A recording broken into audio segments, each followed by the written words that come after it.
guys, good morning. Yan, bago ang lahat, kape muna. Yun, sarap. Tapos kain muna tayong pandesal, no, para may laman yung tiyan, bago ang bagong araw. Dapat kumain muna sa umaga para may lakas. Yun lang, may naisip lang ako guys ngayong araw, no. First time ko mag-vlog. Yun, may gagawin tayo na isang bagay na makakatulong para sa lahat.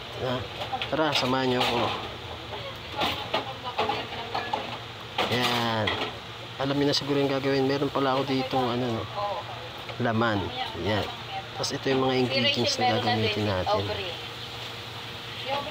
Alam niyo na siguro kung ano yan. Sabi ko ngayon makakatulong sa pang-araw-araw na gagawin natin, lalo na pag wala tayong pasok. Yun, syempre kuha tayo ng barbecue laman. Unahin natin yung bawang, then yung black pepper na crack. Yan, para may aroma. Tapos yung magpapadagdag ng lasa, syempre yung powder ng black pepper.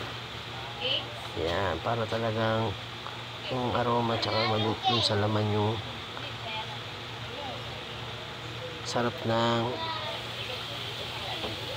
black pepper. Then yan, susunod natin dyan, yan natin ng asukal, tapos bigyan natin ng kalamansi. Yung laman pala na marinate ko na yan, hindi ko na sinama sa video. Narinate ko na yan siya sa seasoning. Then yan, so nilagay ko na rin pala yung balat ng kalamansi, kasi para sa akin yan guys, optional lang naman yan, pampatagdag rin ng aroma. Gusto ko yung amoy ng balat ng kalamansi. Yan, nilagay ko rin yan. Then next natin yung toyo. Yan, para yung magano ng alat tsaka yung kulay, diba? Toyo din, pampatagdag ng onting tamis, tsaka na papatulong para mas lalo manuot yung sarap yung marinate natin. Ketchup. Yan, mekos-mekos lang yan guys, mekos-mekosin natin yung maayos. Then set aside natin yun siya bago natin mamaya tungugin, diba? Yan sa pang-araw-araw na ginagawa namin, lalo na pag walang trabaho. Yan, business kami ng asawa ko,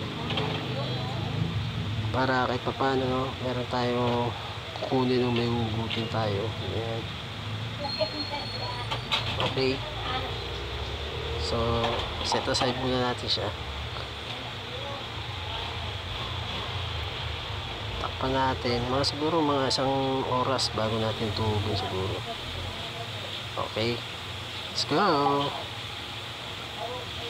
So yan nga pala yung paninda namin. Dito na pinakita kung paano namin tuhugin, no? Pero yan na yun. Ito yung maliit namin tindahan, barbecue. Tuwing Sunday, barbecue lang kami. Pero mga weekdays, Monday to Saturday, naglulutong ulam kami. Lutong ulam online. Yan, dito yan sa Rodriguez Rizal, sa relocation, no? Dito kami nagtitinda. Sana paki-follow, paki-like, paki-share yung video guys. Salamat, malaking tulong ito.